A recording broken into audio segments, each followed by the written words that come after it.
don't know if I mentioned yesterday, but there's a little cover around this master cylinder cap. It just pops out of here. You guys can see it better that way, can't you? Firing it up, another day in the shop. I'm Jimmy. We're making it work if you're new. It's Tuesday. I think this is going to be episode 97. Should be fun. We got a couple of Nissans out in the parking lot. Actually, 3. We got a Titan, a Rogue, and an early Pathfinder. Should be interesting. Stay tuned.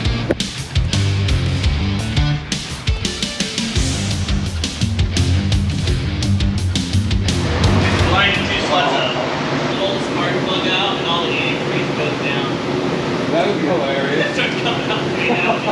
That'd be funny, ha. Oh, yeah.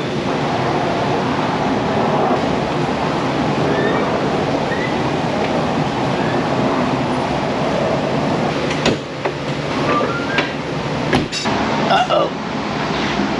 That's a 2015 F-150. Needs a brake check, and the check engine light is on. Giving a sunburn on the knuckles. 98,172 miles on this thing. It's actually very clean in here. I'm not used to that. They actually own a vacuum, I think. That's nice. I love seeing the vehicle gets a little bit of love. Let me find the ALDL, because we gotta do a diag along with the brake inspection. So we're gonna need to see what kind of codes we got and go from there. I'm gonna give this thing a 7.5 on the love scale. That's pretty nice. I'd probably go higher if they dust the dash a little bit and maybe clean up some of the knickknacks. Then it would be at the top level of what I normally see in here. That's pretty good. This car is getting love. I mean, check engine light came on, they came right in to have it looked at. Once in a while they clean it. That's nice to see. They keep gas in the tank. Look at that. Ford Boss Me just did a video. Stop bringing your cars in with no gas. Normally what we do if someone comes in with very little gas and we absolutely have to drive it, then we just charge them for gas, add it to the bill. So I think we should really charge a service charge like a rental car company does. Comes in with gas, we have to go get gas, you gotta charge for that time. So if it takes me 15 minutes to go put gas in it, you charge 0.3 plus the gas, right? Seems only fair, I don't know. You guys tell me in the comments what you think. Let's go ahead and scan all the modules on this brand new truck. I'm assuming it'll have 2 or 3 codes and we'll record them, see what we find. Uh-oh, we got a couple more codes than I thought we would have. I'll just write all these down. We're gonna focus on the PCM codes. I'll try clearing the others and see if they come back for now. Catalytic Converter Efficiency Bank 1. PO 420. Smoke them if you got them.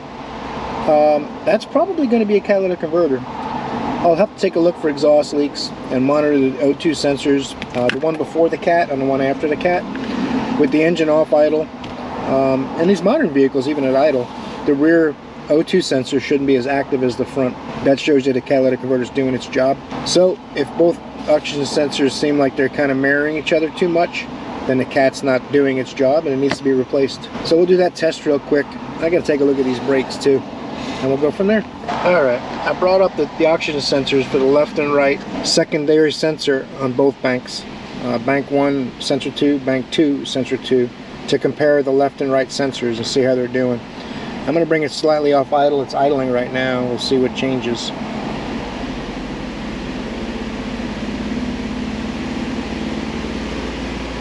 Now after this runs at 2,000 RPM for a minute, those sensors should both kind of flatten out and not go too crazy with the switching back and forth, showing that the cats are working.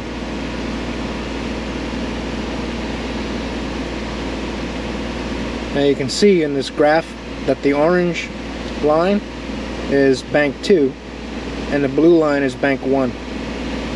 So that bank 1 sensor is going back and forth and it's still correcting fuel trim, where the right side oxygen sensor in the orange color is not. You don't see those long dips and spikes in the voltage. This is fuel correction. This one's working correctly. This O2 sensor is telling you that the cat's not working because it's too busy.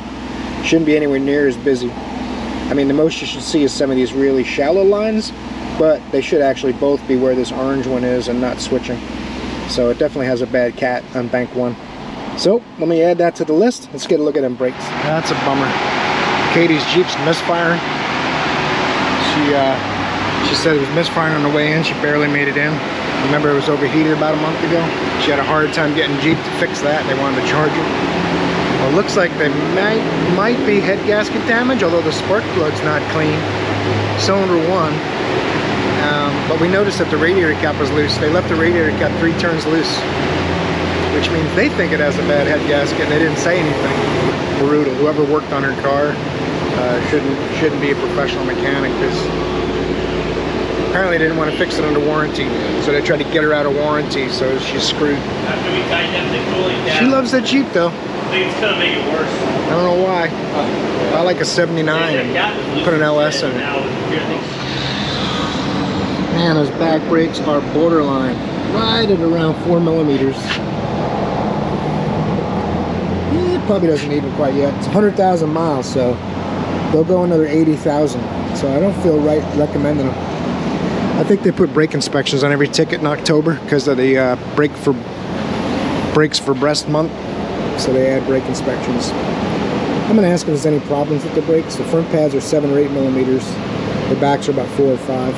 Typically, because of engine noise, work,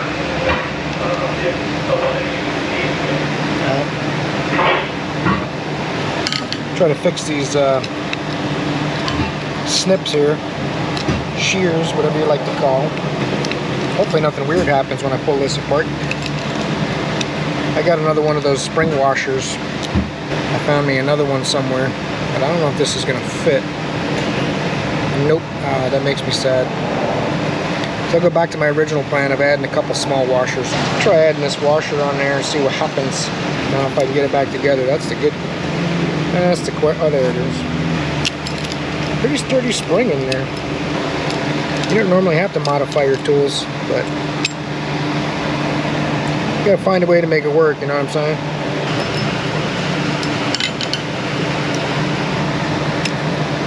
There you go. We'll see what happens. Tighten this up. We'll see if it works. I might have to add another washer. Uh-oh. Look at that son of a gun, huh? Could tighten it even just a little bit more. Oh. Careful now. Gravity check. Alright. It's fixed. Nice. I'm going to pull this up 150 around, see what's next. Not doing anything right now. Uh-oh. Come back. Customer says in the morning the steering is very hard. I don't know what's wrong. Power steering fluid is not coming out anywhere. A little bit of remnants in the frame, but no drips. I pulled it in, it is making some noise. I'm wondering if the pump's going bad. It probably got damaged, like I mentioned in the video where I repaired this hose. You run the pump reservoir dry a little bit and try rocking it with no fluid in it, it hurts the pump. But when I got done, it was quiet and it worked good. He said after a 2-hour trip, it gave him a hard time. And now in the morning, it gives him a hard time at first, and then it seems to get a little better, but I think it's got a bad pump. Racks normally aren't going to go bad that way, where they're giving you trouble based on temperature so much, but a pump will. So let me let it down and run it some more, see how much. There's a little foam in the fluid too. See what happens when it runs a few minutes. Alright, let's go ahead and fire this thing up.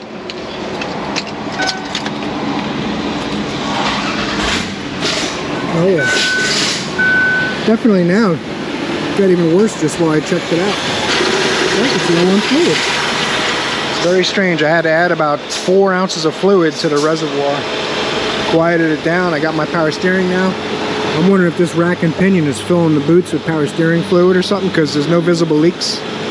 I'm going to grab something and punch a little hole in the boot. Only try that if you're a professional, by the way. Just saying.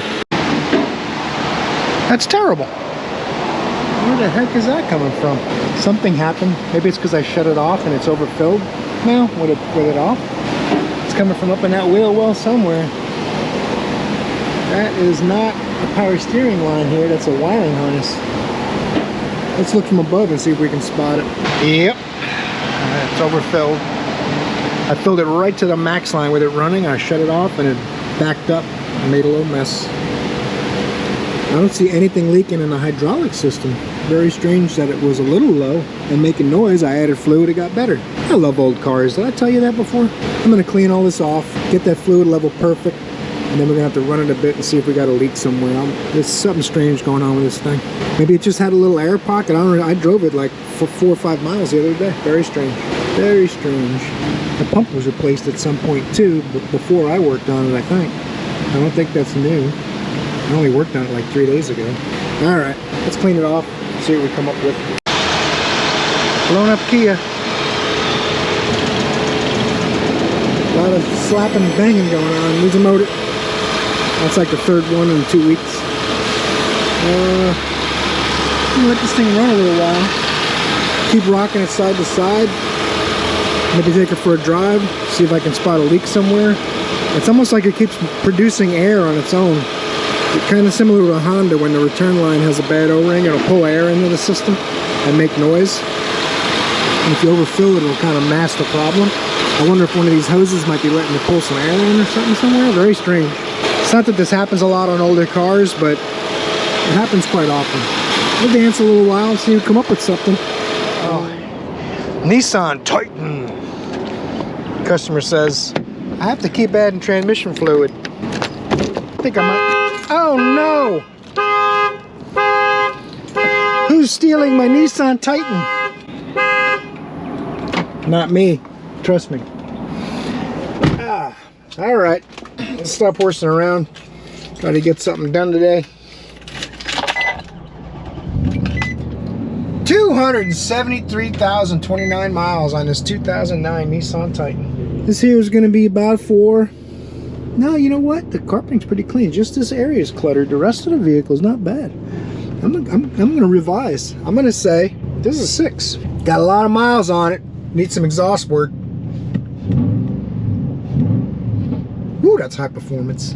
Let's get it on that alignment rack and see what's leaking in the transmission.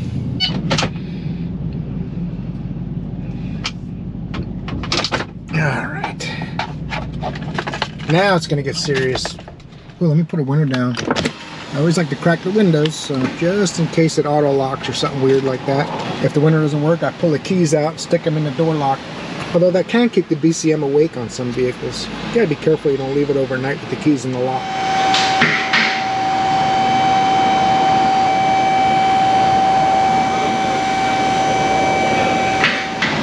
This thing is really leaking badly out of the rear tail shaft seal. I mean, it is pouring out, coming down the drive shaft. That's not supposed to do that. I wonder if he's got it overfilled too, because fluid shouldn't be more than about an inch or so above the gasket with the engine off. That tail shaft is quite a bit higher, although it could have been building up fluid from when it was driven. So I'm going to check the fluid level. It must have a dipstick if the customer knows it's going low, right? And then we'll have to take a look here. Let me grab the drive shaft and see. I don't feel a lot of up and down play from a bad bushing or anything like that. Might just need a seal. Sometimes it'll dry rot and tear, especially with this much miles. All right, let me check the fluid level. See if he's overfilled it. That's possible too. I got a feeling the fluid is low actually, based on where it is in the dipstick with the engine off. Oh yeah, no fluid on the dipstick. So it's just leaking really bad, and it is going through fluid. Fluid's also kind of brown. Nissan likes to bolt the dipstick in because you never know, dipsticks come flying out sometimes. You gotta be careful. But never be too cautious. Let's go up front and see what they want to do. We'll have to pull the drive shaft out and take a look at the yoke of the drive shaft, make sure there's no lips, or sometimes they could even have rust, but you gotta check all that stuff. You can't just put a seal in there and call it good. You gotta make sure it's not gonna damage the new seal, right? All right, got approval on the tail shaft seal. I moved it to my rack, be a little easier. Yeah, pop the drive shaft out of there and make sure the yoke looks okay. Seal's on the way.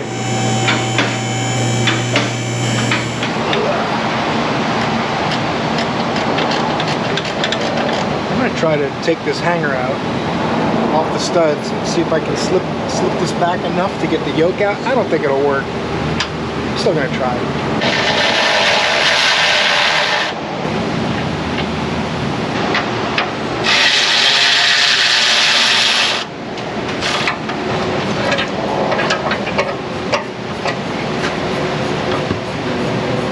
That's what I thought. Gotta pop them 17s out, drive shaft flange in the back. Let's do that 3 more times. Match marks. Put it back in the same place.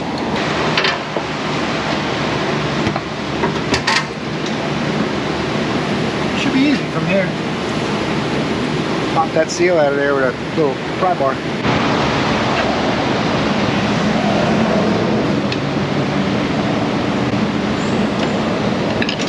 Put a little bit of caution in there. I don't want oil in the outside part, but I want oil on the inside part of the seal, just to protect it a little bit.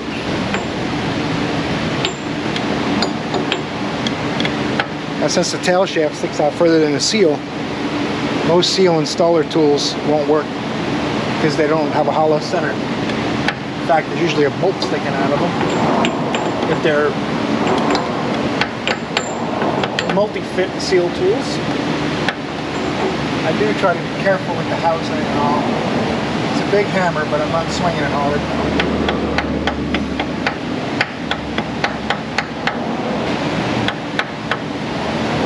Try to get it as square as you can in the housing. There's a lot of margin for error, but the straighter it is, the better seal you're going to get. I already lubricated it with some transmission fluid off of there. They didn't have any dirt in it or anything like that. He's been putting fluid in it like every day. He puts a quart or 2 in it when he drives it. That's what he said. And it was still 2 quarts low at least. Put this back together. Try to be careful not to damage the new seal, right? Yeah, let me just... Anything up over here? I don't think so. It is heavy.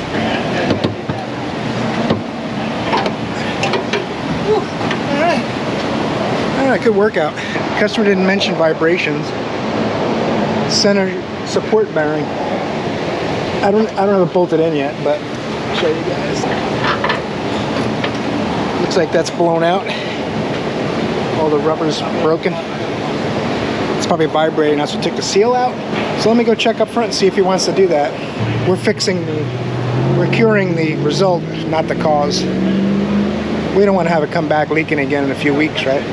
They called the customer. I'm gonna rock it as is. As long as they know, they can pay attention, see if they feel a vibration.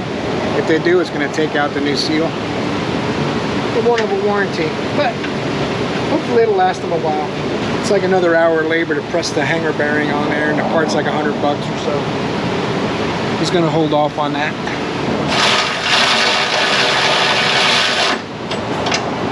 Get this thing as snug as a bug in a rug and top off that fluid.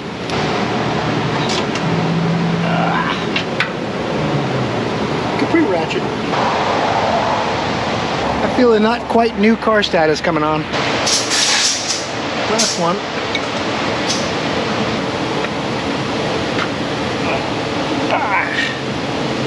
That dislocates the arthritic finger in the middle. I hate that when that happens. Gearwrench. Alright. Put 2 quarts in there or fire it up. Check that level.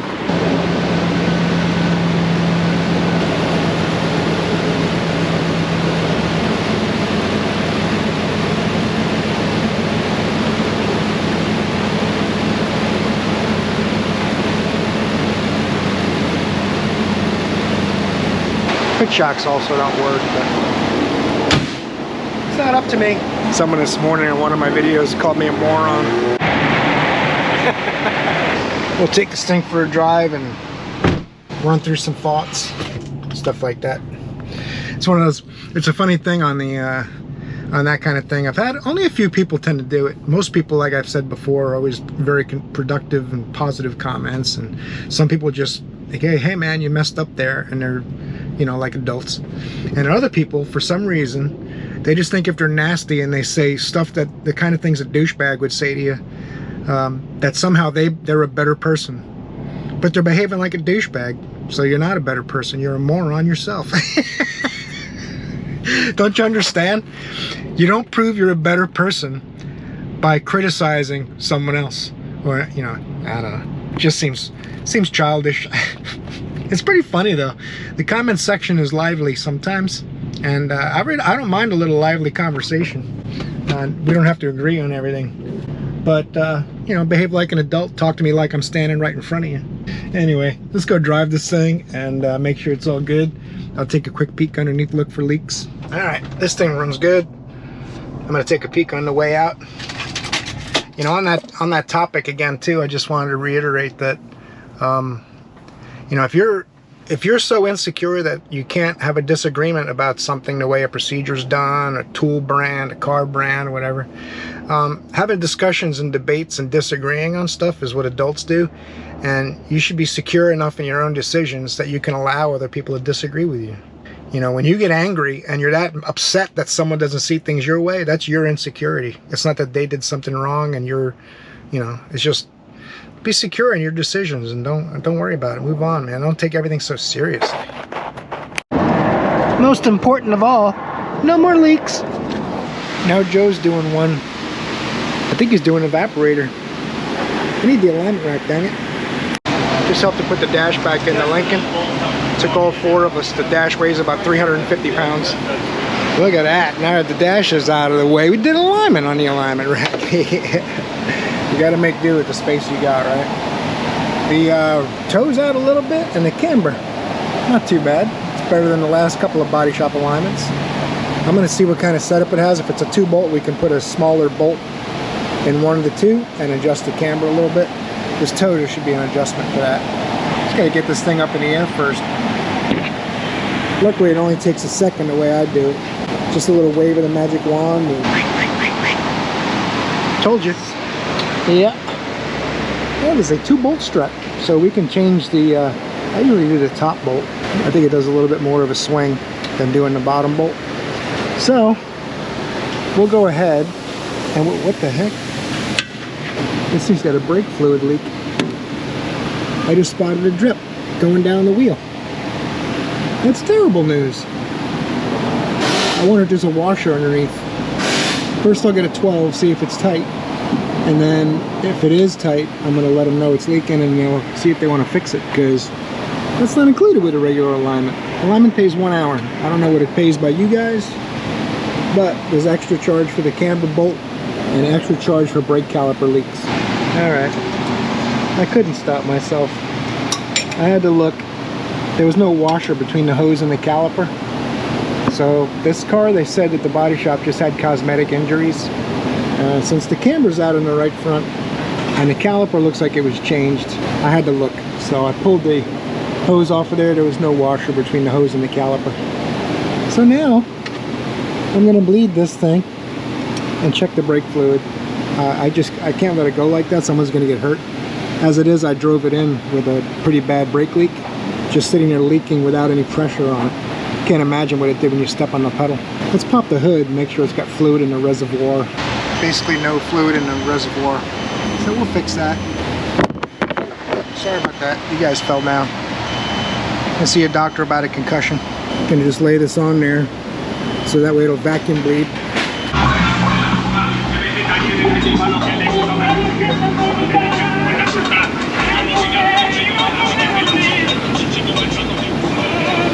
Alright. I'm gonna do this rear toe here. That little link up there. This little bad Johnny. I think it's a 22. Offset cam. The other side's of 22 as well, it looks like. I don't have a light. I gotta get a light.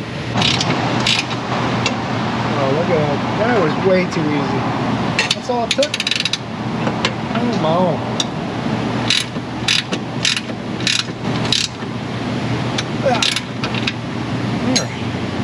Alright, the body shop says the insurance company on this vehicle only wants you to fix the corner where the damage was, and that's the left front.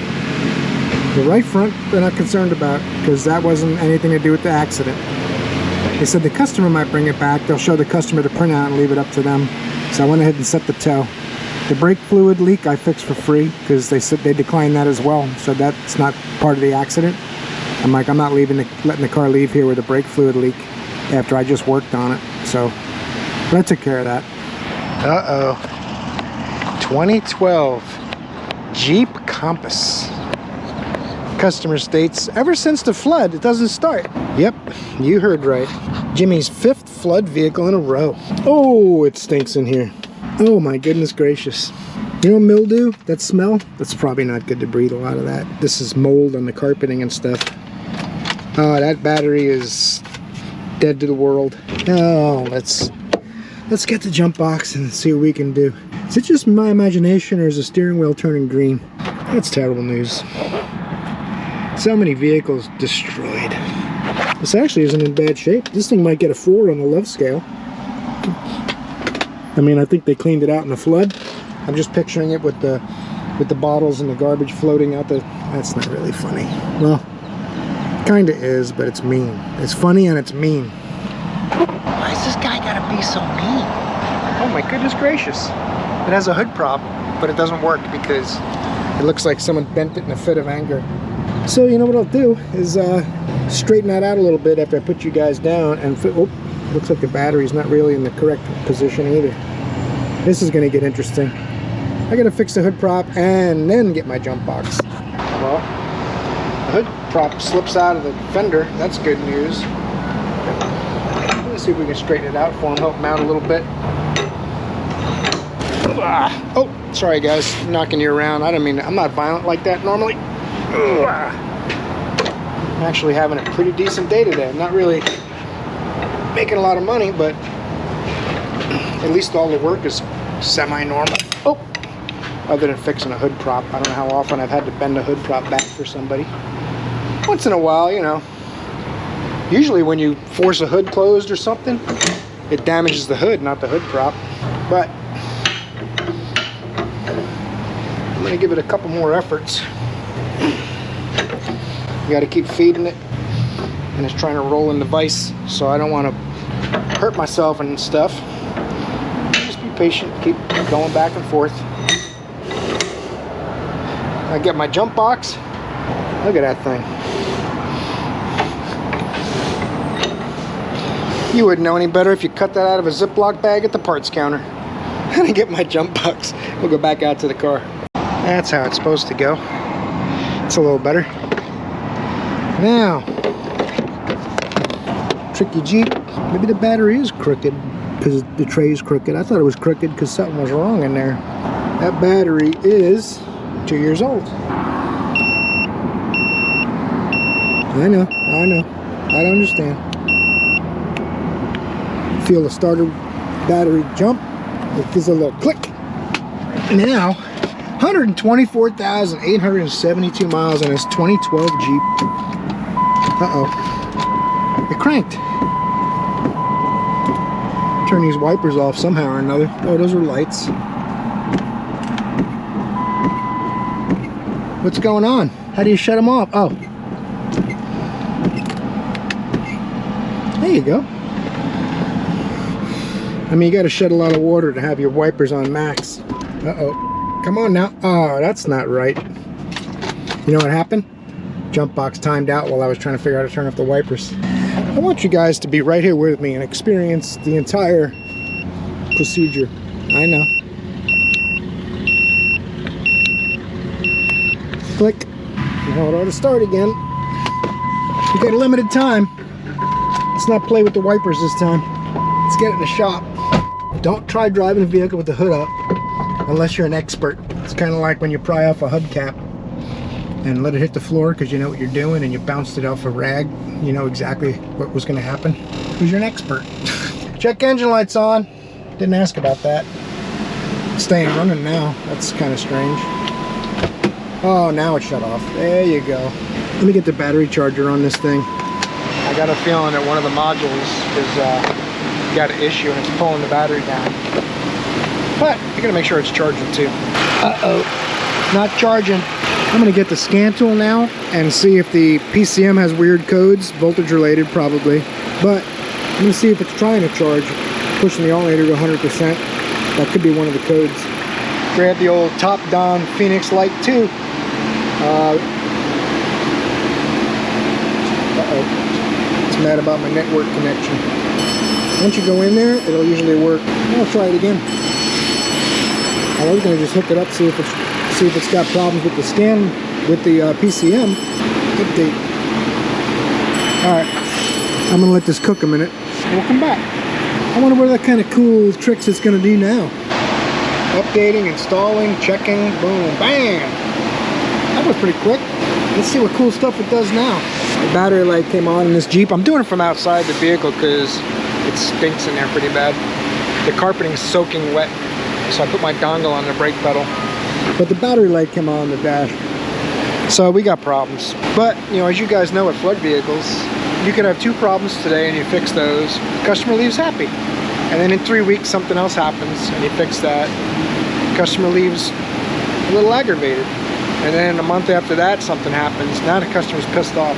So what we've been doing is every vehicle, we've had a couple in here that they lied and said there was no flood damage, but there's so many electrical errors that there has to be. And then you can smell the carpeting, like they vacuumed it, but you can still smell the mildew. So some people are a little dishonest. Luckily it's not all people, it's not even half, but it's a pretty good portion of the public will lie to you. And people say mechanics are dishonest, but they come from the public. So if the public's dishonest, the mechanics are going to be too. But, oh cool. It's got a new topology screen. But anyway, so what we've been doing, every flood vehicle, whether we figure it out or they admit it, we tell them, you got flood damage. Sky's the limit, this thing should be totaled. If you want us to try to fix it, we're going to be dancing for a year or 2, going back and forth with new problems and constant electrical gremlins. Even things as severe as the vehicle is shutting off on you on the highway. Anything's possible. If you want to try to tackle that, we can try. There's going to be no guarantee. Only on the part we replace, that component. Not on the wiring or the connectors, or if you have the same exact issue, it's not because of the module, it won't be warranted, etc., etc. I mean, honestly, I'd rather just tell them no, we won't work on it. But what I want really doesn't matter. So, look, we got a new topology screen on a good note. Do a smart scan.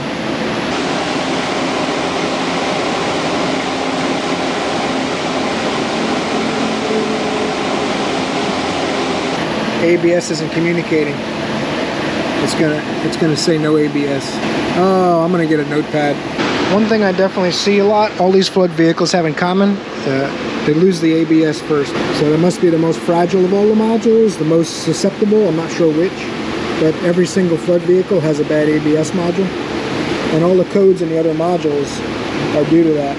Implausible pedal position, engine torque, battery disconnected, TCM internal, low battery voltage, lost comm at ABS, system voltage low, lost comm at radio. So there's a lot of BCM code. I'm going to clear all the codes. I'm surprised there's no alternator code. I'm going to clear all the codes. It's going to tell me to shut it off, I'm thinking. Turn it off, damn it! You see how the battery light's on along with all the other lights, airbag, ABS, so turn the key back on. I'm going to clear all these codes, and it's going to have the typical flood damage. It seems like you can write a list basically almost the same for every car. The ABS module's even in the same spot. Well, that's interesting. After I cleared codes, I said, let me talk to the ABS a second, and it said okay. And now it's talking to the ABS. So I'm going to clear those codes. And it comes back. Brake pedal switch. Right side seat squib. That's interesting. Alright. Let's go into PCM and we'll see if it's trying to charge at least. Bring up all my data PIDs related to charging. Generator duty cycle being number 1. I also want to bring up the brake switch if I can find, I didn't see it up here, maybe I passed it. Brake switch, brake switch. I don't see any other really important codes I want to see. Target charging voltage. Let's start this thing up. It's at 100% and I have the charger on. So if I shut the charger off, I'll give it a second, show the accurate target. Oh, never mind, that's target voltage, it's not actual. There's the actual. It's gonna die. Soft start again. Well, this thing's got a bad alternator and the battery's been damaged. So we're gonna have to do a battery and alternator. Because we are not obtaining our charging voltage, but it's trying. I'll put a voltmeter on the lug real quick if I can get to it. Start. It won't start. It's drawing too much current to let the charger start up. That's terrible news. Let me go up front and give them a little list where we're going to start, and hope that they'll give my advice to the customer. We're probably going to end up, this vehicle really should be for parts at this point, probably. But a battery and alternator, and it may be okay for a little while to drive, but till the gremlins start. 2015 Ford Explorer. They had Bill put some liftgate shocks in it, and he said the liftgate still doesn't work. So now we're going to try to find out why the liftgate doesn't work. These are pretty bad for latches and things like that, so we'll run through a topology, see if there's a liftgate module with codes in it that we can clear. Maybe it'll start working. But if the latch or something is a problem, then we're probably going to have to get into that. Of course, the customer's waiting, so, but we'll at least find out if he'll need to leave it or come back or order something for it, right? Let's let this thing cook a minute. LTM liftgate trunk module. Power system disabled due to high manual closing speed. So putting them shocks on it probably fix that. So what I'm going to do is go into this module, try clearing the codes, and then we'll see if it'll start working. Now we'll come back here, see if it'll work now that we cleared the codes. Ta-da! Said he'd give me an hour if I figured it out real quick. 1 hour for Jimmy. I'll take that deal every time. Make anything work. Thanks for watching today's video, guys. We're gonna wrap it up here. Torque the like button for me if you would. If you enjoyed it, got something from it, maybe subscribe. Hope I see you guys in the next video, because you're awesome.